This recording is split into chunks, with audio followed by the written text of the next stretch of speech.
Hello বন্ধুরা, আমি সরস্বতী। আমার আরও একটি নতুন ব্লগে তোমাদের জানাই অনেক স্বাগতম। তো আজ আমার এই নতুন দোকানে সারা দিনটা কেমন করে কাটে সেটাই তোমাদের সঙ্গে শেয়ার করব।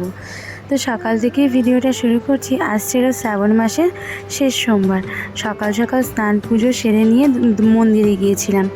তারপর সেখান থেকে এসে দোকানে বসেছি, কিন্তু তার আগে আর একটা মায়ের কর্তব্য আর একটা স্ত্রীর কর্তব্য তো অবশ্যই পালন করতে হবে। সকালবেলা মেয়েকে খাইয়ে দিয়ে ফ্রেশ করিয়ে তারপর ওর পাপার খাবার রেডি করে দিয়েছি। তারপর নিজে খেয়ে দোকানে বসেছি। তো সব মেয়ে তো অনেক সকালেই খেয়েছে, কারণ ও এখন অনেক সকালেই ঘুম থেকে উঠে পড়ে। তো তারপর ওকে একটা কলা খাইয়ে দিচ্ছিলাম। মাঝে মধ্যেই ওকে আমি একটা কলা খাইয়ে দিই। তো এইদিকে দেখো মেয়েকে খাওয়াতে খাওয়াতে মাল চলে এসছে। যেহেতু সামনে রাখি পূর্ণিমা, তো আমি সেলিব্রেশনে কয়েকটা প্যাকেটগুলো নিয়েছিলাম।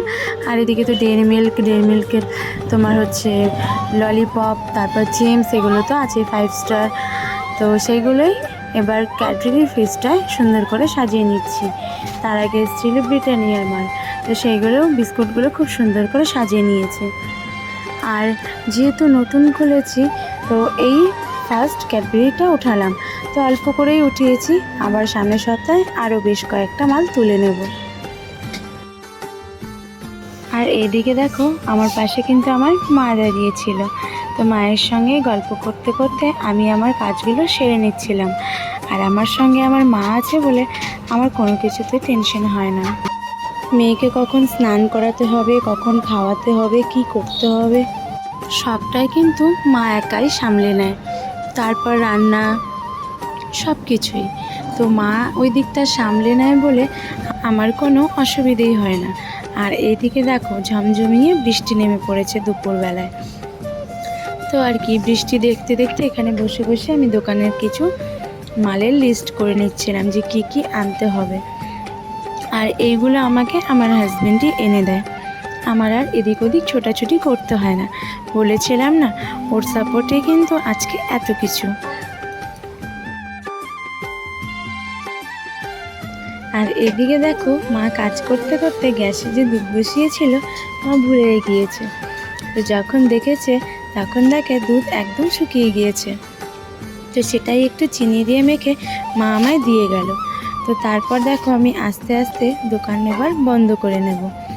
দুপুরবেলা একটু বন্ধ করি যাতে নিজেও রেস্ট করতে পারি, আর মেয়ে তো আছেই, ওকেও একটু নিয়ে খেলা করি। তো দেখো এদিকে টাকাগুলো গুনে নিয়ে ঠিকঠাক রেখে দোকান এবার আমি বন্ধ করে দিয়েছি। তারপর আর ঘরে গিয়ে ভিডিও করিনি, খাওয়া দাওয়া করে একটু রেস্ট নিয়েছি। তারপর দেখো আবার বিকেলবেলা রেডি হয়ে দোকান খুলতে চলে এসেছি। আর হ্যাঁ, আমার কিন্তু সি সেকশানে ডেলিভারি হয়েছে। আমার এত ভারী শাটার তুলতে আমার কোনোই অসুবিধে হয় না। কেন জানো, আমার যিনি ডক্টর ছিলেন, আমি তো মনে করি তিনি একজন ভগবান রূপেই আমার কাছে এসেছিলেন। আমার যে সি সেকশন ডেলিভারি হয়েছে আমার কোনো অসুবিধেই হয় না। তো যাই হোক, ফিরে আসি দোকানে। দেখো দোকান খুলতে খুলতে কিন্তু কাস্টমার চলে এসেছে। তো তারপর আর কি, কাস্টমার লক্ষ্মী আর আমরা হলাম পেঁচা। তো লক্ষ্মীকে সন্তুষ্ট করে এবার দোকানে আমি সুন্দর করে ঝাড় দিয়ে সামনেটা জল ছিটিয়ে নিচ্ছি। রাস্তায় তো দেওয়ার কোনো প্রশ্নই ওঠে না, কারণ বৃষ্টি এসে সম্পূর্ণ ভিজিয়ে দিয়েছে। তো দেখো বাইরেটা দাঁড়িয়ে দাঁড়িয়ে দেখছিলাম, বেশ ভালো লাগছিল দাঁড়িয়ে থাকতে, ঠান্ডা ঠান্ডা একটা হাওয়া দিচ্ছিল। তারপর আর কি সন্ধে টন্ধে দিয়ে বসে আছি এবার লক্ষ্মীর অপেক্ষায়। যেহেতু আমরা ফ্যাচা, মজা করে বললাম, কিছু মনে করো না তোমরা সবাই। তো এদিকে টুকটুক করে কাস্টমার আসছিল। আর এদিকে দেখো এটা হচ্ছে আমার মাসির ছেলে। এ প্রায় সন্ধ্যাবেলাতেই আমার সঙ্গে আসে আর কথা বলতে।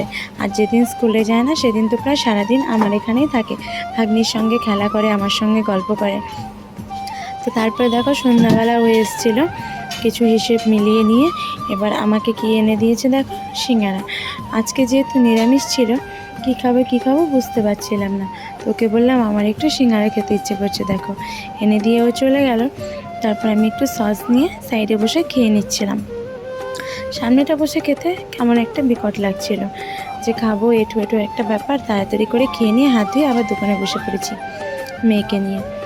আর মেয়ে ক্যামেরা দেখে দেখো কত সুন্দর করে একটা হাসি দিচ্ছে। আমার সোনা মায়ের এই হাসিটা দেখলে না সত্যি মনটা জুড়িয়ে যায়।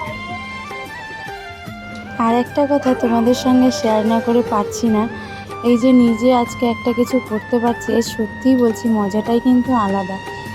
আর নিজে কিছু করে স্বামীর পাশে দাঁড়াতে পারছি, এর থেকে বড় কিছু হয়তো আর হতেই পারে না। আর একটা কথা, যারা বলে যে স্বামী থাকতে স্ত্রীরা কেন কাজ করবে, আরে কেনই বা করবে না বলো?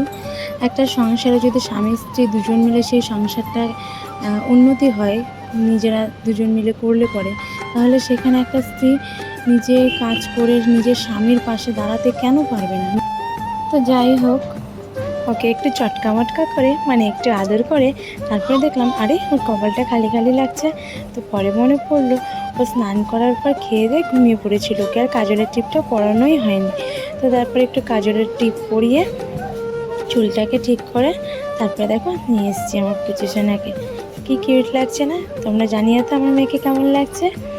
আর এইদিকে আমার মেয়ের অবস্থা দেখো, পাশের বাড়ি কাকু এসেছিলো দোকানে, তো ওকে একটা ডেইরি মিল্ক কিনে দিয়ে গেছে। আর ও না মিষ্টি জিনিস খেতে ভীষণ ভালোবাসে, আর মাঝে মধ্যে সে কাকু ওকে চকলেট কিনে দিয়ে যায়। আর এদিকে দেখো মায়ের কাছে চকলেটটা খাচ্ছে, তো অতটা তোকে দেওয়া যাবে না, একটু খেয়েছে দাঁড়িয়ে হয়ে গিয়েছে, তাই বলছি। আর এদিকে দেখো এটা দিদনের কাছে যাচ্ছে চকলেট খাবে, ওকে পুরোটা দিইনি, এতটা তো এত ছোটো আছে না এখন, অতটা তো দেওয়া ঠিক না। এদিকে দেখো তারপরে পাপার সঙ্গে খেলা করছিল, আর সারাদিন পর পাপাকে দেখে, তো দেখে পাপার সঙ্গে এরকমই করে। তো আর কি, এবার আমার ছুটি, ও দোকানে বসুক, আমি এবার ঘরে যাই, মেয়েকে খাইয়ে দাইয়ে ঘুম পাড়ানোর চেষ্টা করি, যদিও বা এখন ঘুমোবে না। তো এভাবে আমার দোকানে পুরো দিনটা কেটে যায়। তো কেমন লাগলো ভিডিওটা অবশ্যই জানাবে। টাটা।